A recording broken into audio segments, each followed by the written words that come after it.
So I was asked at the beginning, like a typical well-coordinated guy, I set up a WhatsApp group for this panel, I think 3 days back.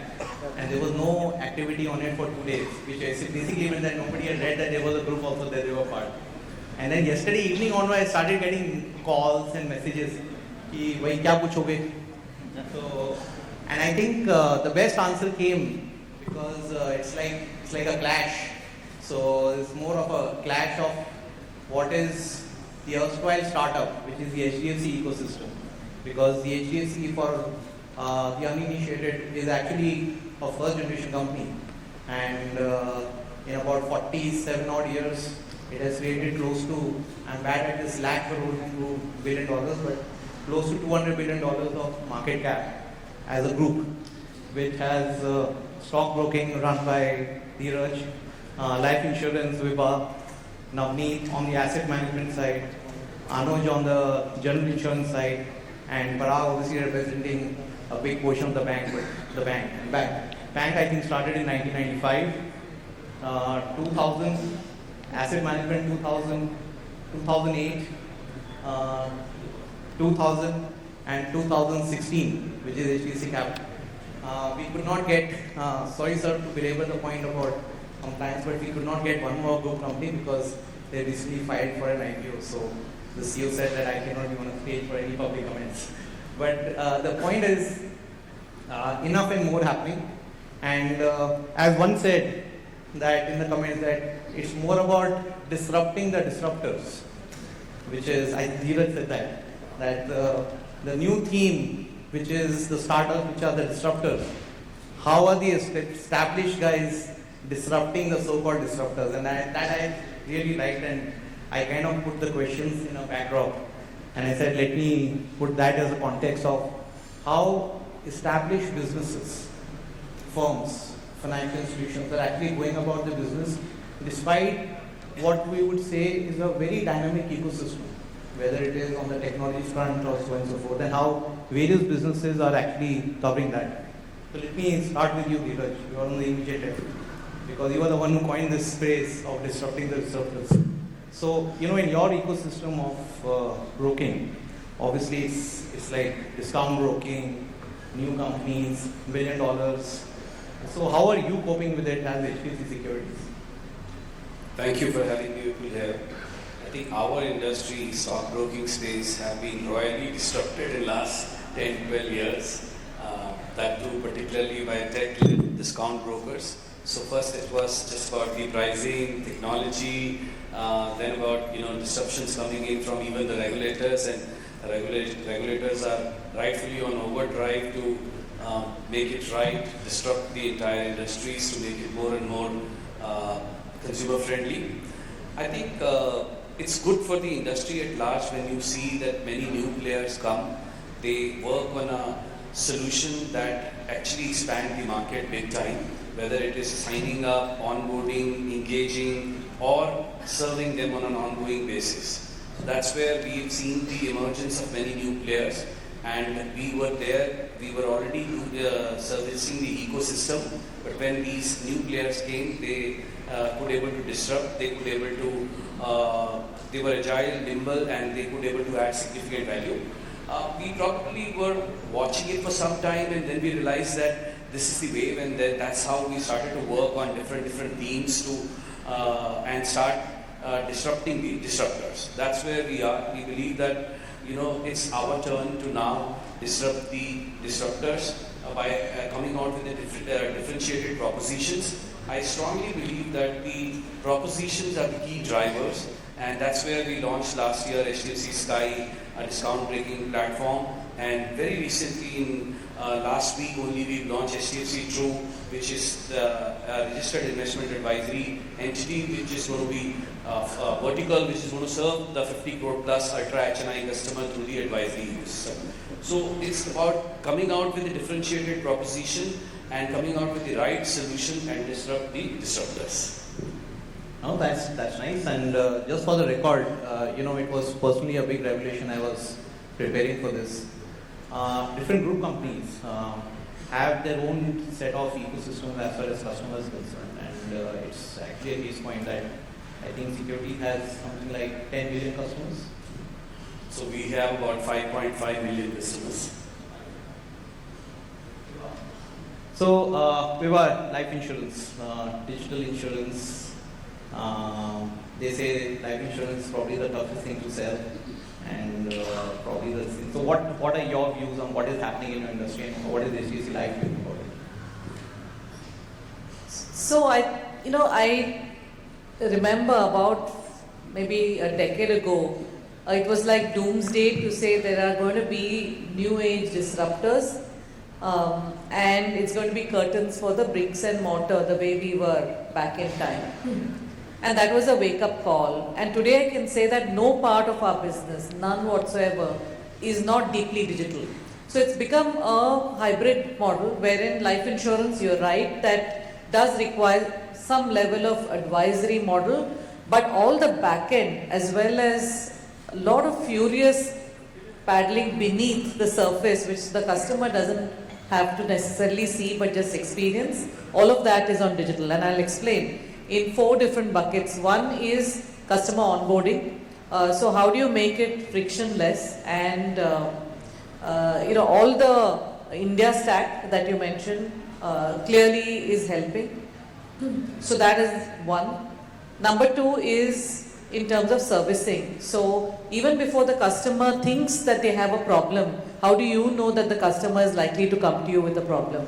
And that's a combination of data analytics as well as a lot of technology and AI. Third is in terms of partner integration. We have over 300 plus partners. So how do we have bespoke integration for each partner using technology? And fourth is risk management. So all the data that you have, how do you also weed out frauds? Because the honest customer is paying. So how do you do that again behind the scenes? So these are 4 pillars of what data and digital is able to do for us. Some path-breaking disruptive parts are medtech, and I'm sure we'll talk about it later, but that also is somewhere very deeply ingrained, and also will be a differentiator as to how insurers use medtech, both in terms of onboarding, so frictionless service, as well as servicing, upselling to people, and so on. So a lot is happening in the state-old world of life insurance. Mr. Vasan would be very happy. He was talking about risk management apart from only compliance. So that's obviously a big factor. And it's very interesting what you talked about supply side, about partners and staying and digitizing that ecosystem. In fact, in HDFC Capital also, the whole premise is that there is a whole supply side challenge in mid and low income housing. And can we use technology as a disruptor to take care of, and maybe infusing efficiency in different parts of the life cycle of a real estate project, which is actually the reason why Tech Innovators was born, which is to put efficiency in different parts of things. So Navneet, they say that you are very happy because you are a 1 lakh crore guy as of last week.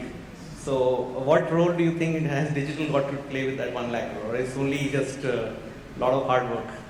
So more importantly, when you were talking about that, we have a lot of startups and the people from the HDFC group. Actually, we are like one of a giant startup. We just celebrated on 17th of October, 48th anniversary of the foundation day of HDFC group.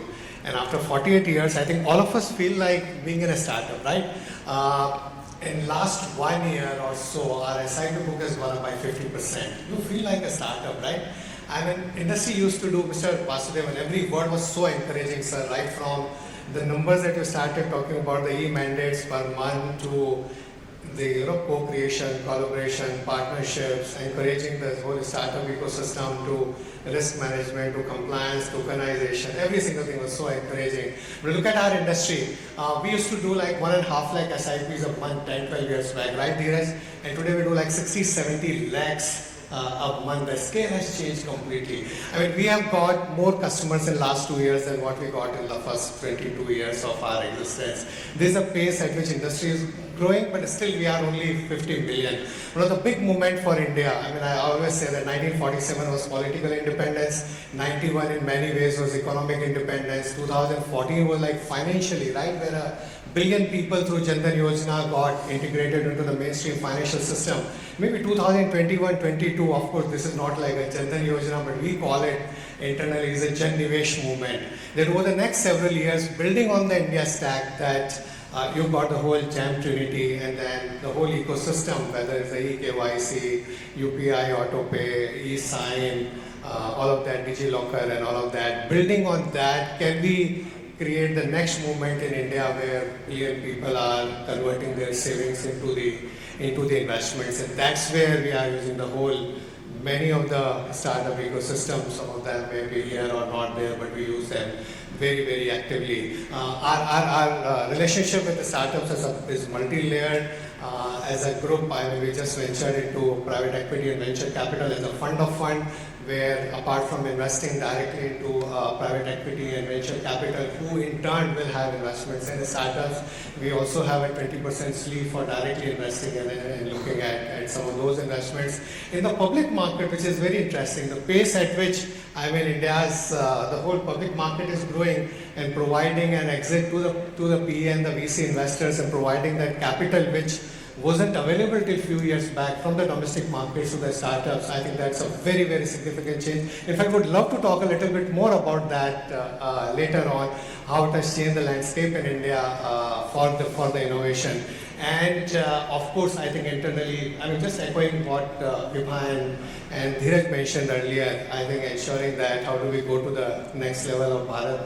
There are many innovations that are happening, working in collaboration and partnership with many, many startups. In fact, we just announced a collaboration with ONDC. Yesterday we announced that we signed it on Friday, where we are using, again, talking about startups, I'll give one name, Saifila, where they are helping us in terms of API integration, quick API integration, so that we can get many partners on the ONDC and we really make the democratization of investments and take it to the next level in Bharat. So there are many others like that.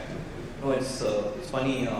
ONDC is one word that I frankly do not understand much. We recently, to get more smarter people to join us, we got one of the founding members of ONDC to join our team in HDFC Capital, because whatever he says we don't understand. So we say, okay, fine, good. Then good. So Anuj, we had to do a lot of things to get you here. So Anuj, for the record, was on a holiday, and there is some government circular which happened and this and that, so we had to cancel his holiday. And in the interim, he obviously came here. So thank you so much. Thank you for taking our time. So Anuj, I know your industry is obviously they say minimum penetration and maximum business. It's like when we used to sell our real estate funds and used to bring these foreign investors 15 years back to India, and they get stuck on the Bombay highway. So we said, no, I'm sorry about the traffic. And they said, no, it's a big opportunity. That's the way we look at it, because you have opportunity to make rules. So if that is what it is as far as you're concerned, so where do you think the industry is, where do you think, what is HDFC doing about the entire thing? So, when you say minimum penetration, I was thanking my stars that our regulator is not here, because this is something that we are being thrashed on a regular basis. Yes, the industry is this minimum penetration, and that's very important case. So, from our perspective, it's, as Vibha said, there has been a lot of noise around the disruption in insurance, and that also gets extended to the general insurance, but frankly, we haven't seen meat on the bone in past 10, 15 years as far as the disruption is concerned. What you've seen is actually very, very constructive ecosystem which kind of supports the industry, and let me just build on it in the next 2-3 minutes.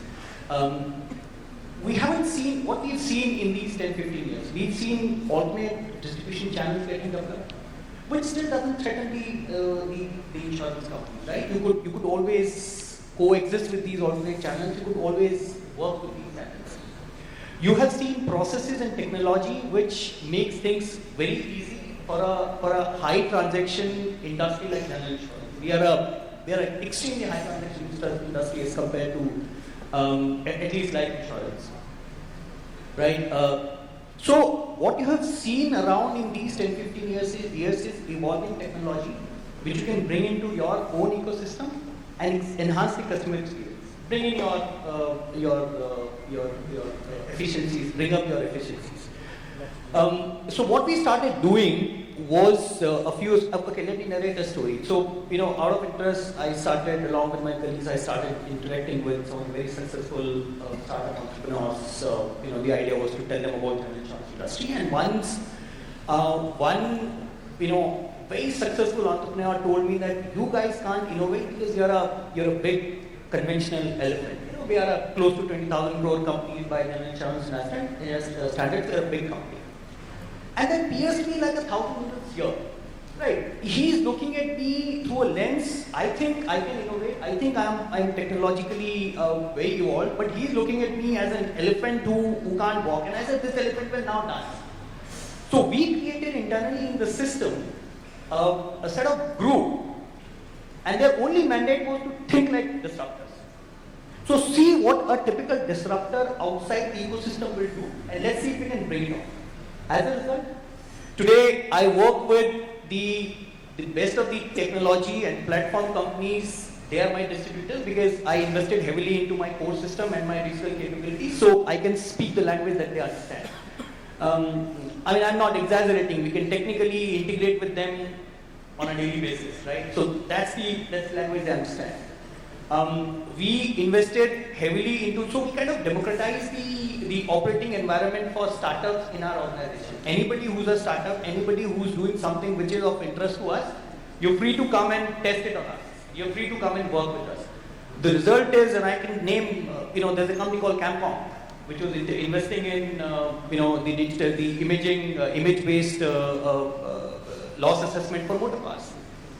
We brought Campcom, and Campcom was a very small teeny company, and now Campcom is a very integral part of our system here. Not only here, Campcom is also working with our international group companies, our group companies. We actually went and invested in, we created country's first insurance incubator with IIT Bombay. We invested money and we said, let's go and co-create with IIT Bombay. First time, and IIT Bombay says it is the first time an insurance company has gone to them and started co-creating.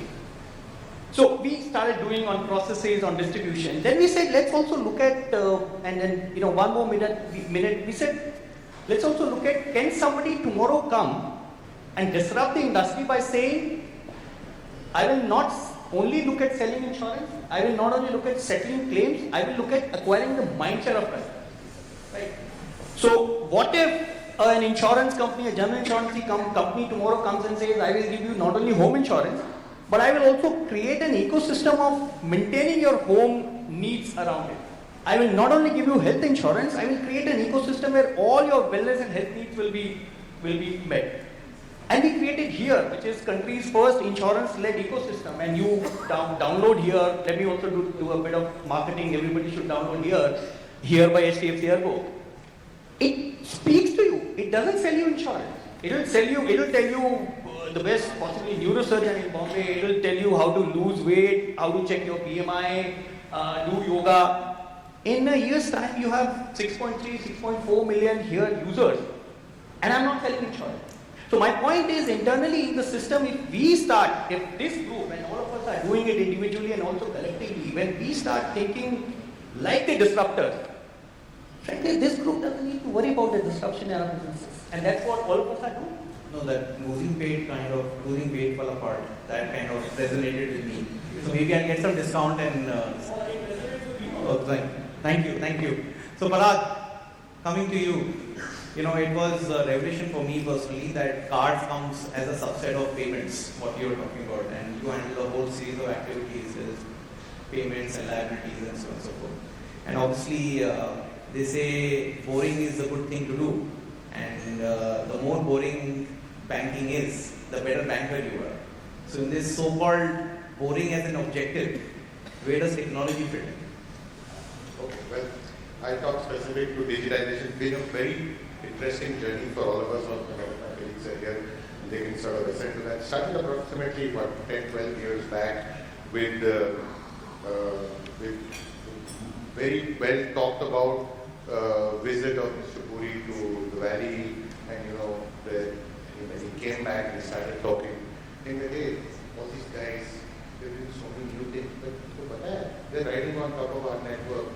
So, digital तो अच्छा है करना चाहिए, लेकिन why should we be scared? Because at that time people used to talk about your banks are going to get eaten for lunch. We don't need banks, we need banking, so on and so forth. So a lot of this. In fact, the first time when it's around about 2013, and he caught me in the corridor, and that was my actual first, big bump into. So he said, "Yeah, you work here." I said, "I don't know. Let me find out." His daughter is using Uber cost. It's a wonderful thing. App is very good. I said, "This is my first exposure to that." But then, I think from there to now, I think we've had a wonderful journey. A lot of ups and downs in this whole digitalization thing. And over the years, I think our definition of digitalization has changed. Today, let me cut to the chase and say, today's world in 2024, today I look at it is digitization to the bank is both an opportunity and a threat. Okay, let me talk about the threat first. Okay, threat to it. What has that actually done? Digitization is done to it's expanded markets. So if you look at many categories, the categories have sort of moved up multiple fold, whether it's eating out, whether it is food delivery, whether it is mobility, taxi, so on and so forth. Similarly, so in the banking and the FSI space, it's just opened up the marketplace. It's given wonderful access to consumers to access products and services in their own way. Things which probably were not there in the conventional world. Okay, so it's expanded markets, and it's also created, in a sense, barriers for conventional banks like us or institutions like us to say, hey, if you can't provide that, which the customer can give, and therefore you could get eaten up for that. So that's the sort of threat inside, but that opportunity also is created in terms of a wonderful marketplace. So if you want to look at it that way. On the other side, when we started our journey, we started with what is it that we call straight-through processing. Havesh here, sitting here, would know. Straight-through processing was about just digitizing in today's world all the back-end processes. Then from there onwards, through the pandemic, we've gone through multiple transformations. Let me tell you, the journey is still on, whether it's our tech transformation. Ramesh is here, he's the architect of that entire tech transformation. Still moving from a conventional world to new world.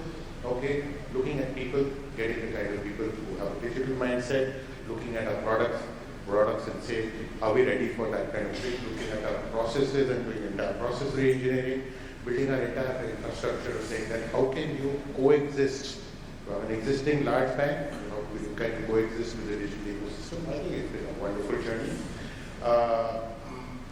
And I personally feel, I think we've only come out far better. We do believe, what have we done? We've ridden on the strengths which as a bank which we developed. What are our strengths? We said deep distribution, a huge, wonderful customer franchise, with almost 80 million customers right now. Post the merger, it's become even stronger. We have a full suite of financial services products, wonderful products which are cutting edge, okay, and trust, the brand and the trust. I think these are the strengths which the bank and the group, I think, developed over the last couple of years. Those are our strengths. Now, going forward, what do we want to do? We definitely believe that the FinTech industry can bring to the table, they do bring significant other strengths, things which we've got to learn. So we talked about some of those things, nimbleness, different way of looking of scaling the category, make also in terms of products, ability to think completely differently beyond conventional. Okay? How do you marry the strengths of both together? And so therefore, today in our digitization world, partnership is a very important, I think, DNA.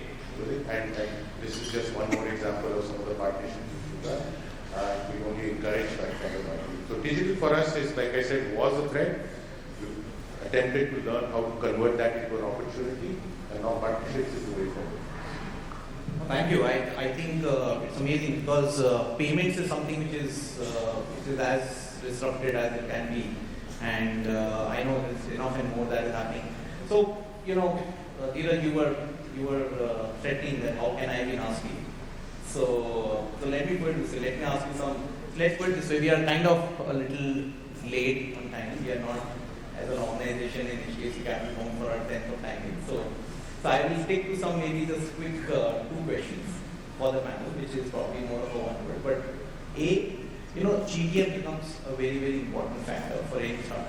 there are a lot of VC funds who are here, and go-to-market becomes the most important factor. And one of the things that we keep talking about, apart from all the billions of dollars of market cap and profits and so on and so forth, is the sheer customer landscape that we have. If all of you can just quickly talk about how many customer touch points that you have. You talk about 5 billions, maybe you can just go, and then if you can also talk about what is that one industry within your ecosystem that you are most bullish about, which you think can potentially disrupt, or something that you'd be very excited about. This is more from a startup perspective. If that is one segment that you would really want to look at within your ecosystem. I think the culture, transformation and mindset are enabling ecosystem for us to operate.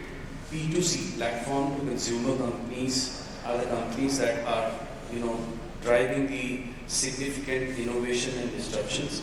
We consider ourselves as more of a platform company rather than, broking or an investment or any other financial entity. So the thrust is on how we can keep coming up and keep working on our platforms to be robust, customer friendly, and availability of the platform is also of critical importance. In our industry, every millisecond the transaction value changes. We operate for 375 minutes out of 1440 minutes in a day. So, availability of our systems and platforms is far more important than anything else. So that's where we believe that our energies are going. I think if we put the right kind of a culture, ecosystem and mindset, we are here to unleash the potential. I think the opportunity is significantly huge for us. There are about 17 crore Demat account holders in India. Easily in next 5 years, this could grow to 30 crore, and we would like to take lion's shares incrementally. Fantastic. Viva, how many customers, and what is one thing that excites you in life insurance? The second question, it can't be one thing, but on the first one, we add about 5.5 crores every year. So it's a very large number, 5.5 to 6 crores of customers every year. And then you have to remember that a lot of these customers, maybe 10% of these would be with us for the next 10, 15, 20, 25 years. So it's very, very long tail in terms of customer servicing. As far as what interests, I think the phenomenal opportunity, but also at the end of the day, you are handing over a check largely when there's a bereavement.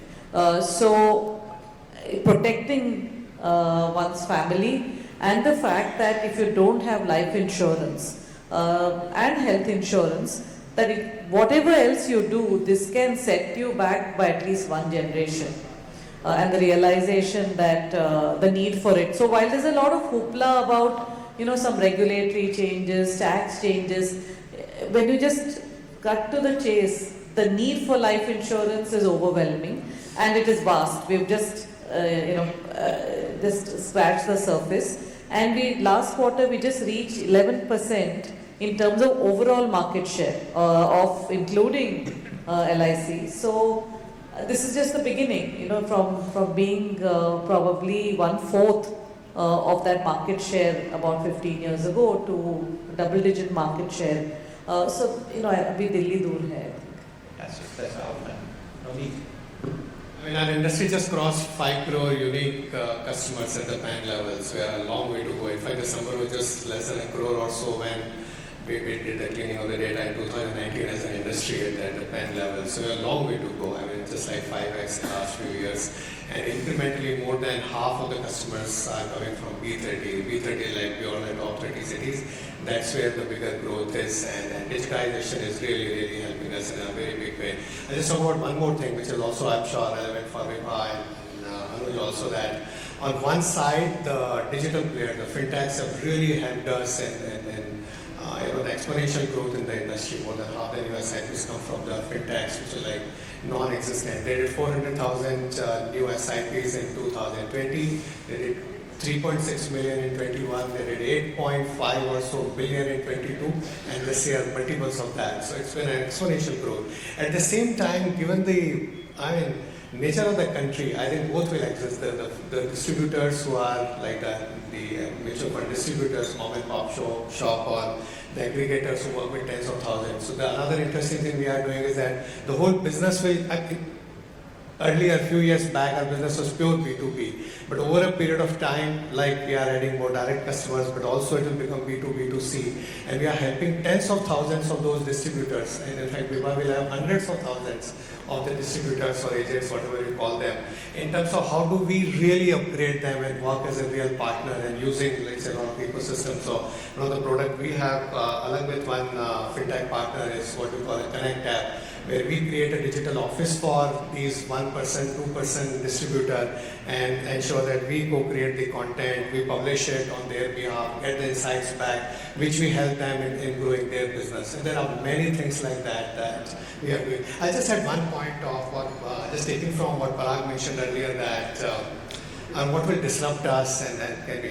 I think there's this famous quote of Jeff Bezos that everybody asks him, because the number of businesses that he's disrupted in the last 25 years is so big that everybody asks him, what's the next big thing? What will really change in your business? And he always says that I always focus on things that will never change. And customer want things which are more cost efficient, more convenient, and more customized, right? So, and that's true for us. That basic thing will never change, and as long as we keep everything that we do, we keep customer at the center, which is like in the DNA of the HDFC Group. We keep that at the center. We don't have to worry about anything. And we keep working with all the partners to ensure that customer is always at the center. So I'll just take half a minute. So. I keep telling internally that we need to move from the KYC to UIC to CYC, which is like we all focus on know your customer, but customers don't know themselves as much. So we need to understand the customer. Customers don't understand themselves as much. Like we didn't know that we needed Uber. We didn't know we needed Airbnb. We didn't know that we needed a smartphone, right? Our ask was very different. We don't know ourselves, as Steve Jobs used to say. So then you move from KYC to UIC to really CYC, really customize or the delight your customer. So Navneet is pretty interesting about it, but he's a super investor. For those of you who missed it, apart from everything else, apart from startups approaching AMC directly, they also have a fund of funds that I talked about, which is giving money to the givers. So it's not only the startups, but also the startup funds which are chasing Navneet. So Navneet, is there a second number that we can call you in case we need to get access to that capital, or is it something which we need to come through the... I can see the Simal Navzar, some of them sitting there. So we'll probably use it. Yes, sir. Anuj, so how many, so like what are touch points and what is one segment in non-life that you are excited about? So I had about, so at this stage I have about 12 million life, right? But general insurance is one business where I can actually touch these customers on a repeat basis. So, technically I can insure your expensive shoes to the yacht that you possibly have at the marina, right? So wherever. So the general insurance can touch the human lives in multiple ways, and we haven't even scratched the tip of the iceberg. If you ask me how many repeat products I have on the customer, possibly 1.3, 1.4. So I haven't even done that. Now, interestingly, when I was looking at everybody, talking about the customers they have, and Parag hasn't spoken yet, but we know that customers. Technically, the protection gap, as far as non-life is concerned, protection gap that exists in the country, if we together within the group start, I have the lowest penetration. So, the repeat customers of mine and with the other group companies will be the lowest. So I think, interestingly, I need to spend a lot of time with the group companies to cross-sell so that the protection gap in the country comes down.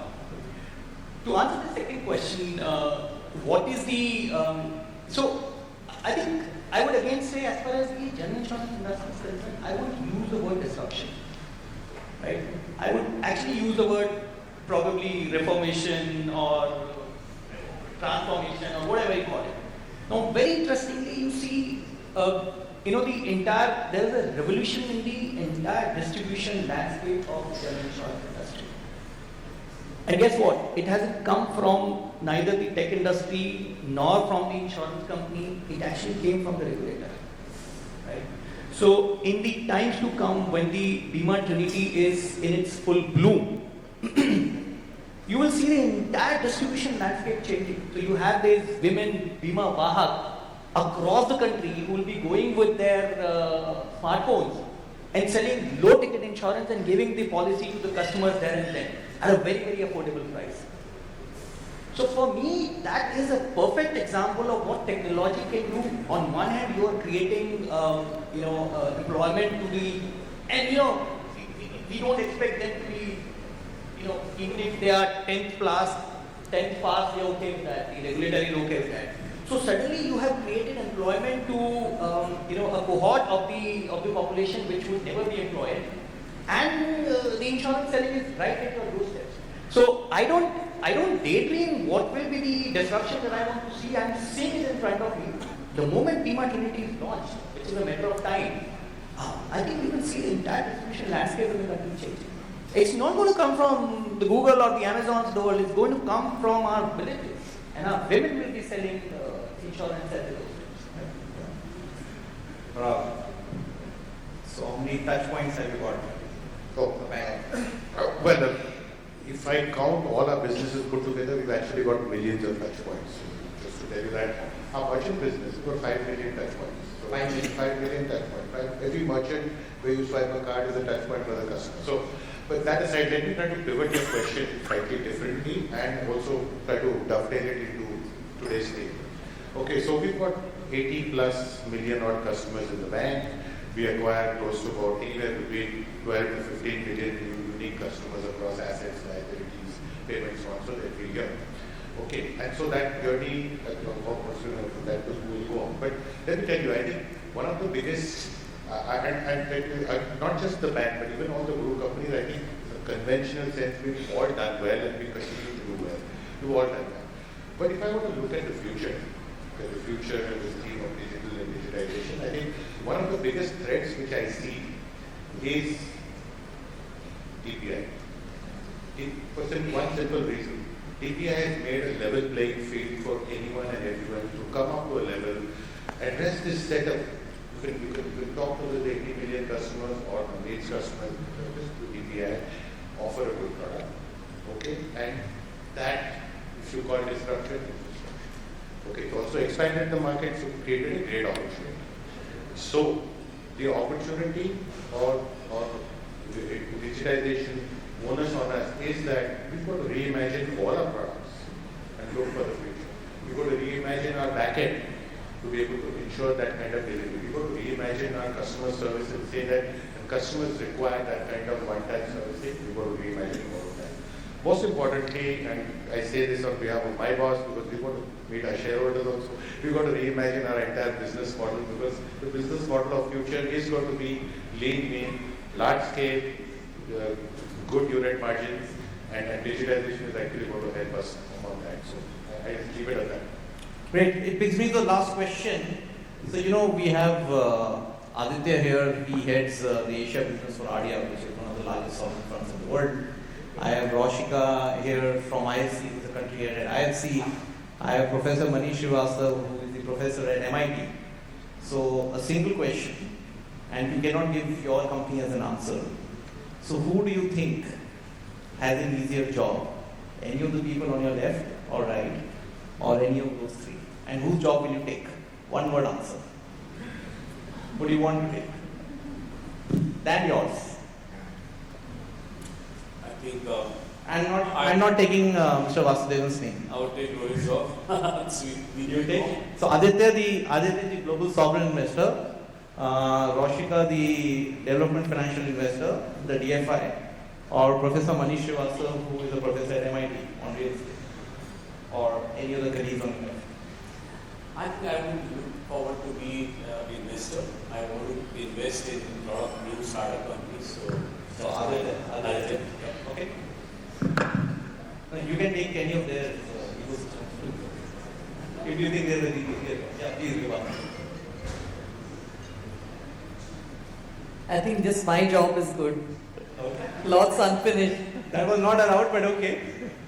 That's a safe, politically correct answer. You're not allowed to say that. In next 25 years, I mean, India will become a developed country. In next 25 years, I think my business will ensure that we have the most, I think, equitable and inclusive growth that any country in the history of the world has shown. We are Wonderful. going to create an economic miracle which is unparalleled in human history, and we are going to play a very important role in that. There is no way I'm going to give my job to someone. There is no way I want any other job that in the world. This is the most noble as well as the most exciting job in the world. Okay, okay. Yeah, Nosh. Can I take your job as a moderator? Yeah, that's the easiest one. I was wondering why nobody is saying that the guy was. I'll take your job Why as would a I not moderator? take that guy's job? So thank you for that. Yes. Okay, fair enough. You have to deal with this entire developer community, and I did not mention developer. I can see Mr. Jaishankar there are a lot of developer promoters who in the offline circles, everybody gives about why they are overcharging and making insane amount of capital. But yes, fair enough. Yeah, Parag. I disappoint you. I want my job itself. I think it's got the mix of everything. We talked about creativity, excitement, passion, huge headroom to grow, wonderful place to learn, work with wonderful team, work with the partnership ecosystem which we've got, etc. I can't see anything more exciting than that. Let me tell you, it's not just about my job. I think every job in our group is about that. Because when you're looking at the next 25 years, the sky is the limit in terms of learning and of building. And this group, I think, gives you the leverage and the ambit to do things, make mistakes, pick yourself up, learn and grow. Oh, thank you. No, but I want money from IFC, from ADIA, as well as from the MIT, because I think we'll deliver the return that they cannot earn anywhere else in the world. So Rashika, that's food for thought for you. That's our asset management business, and it has to go through HDFC Capital when you approach them.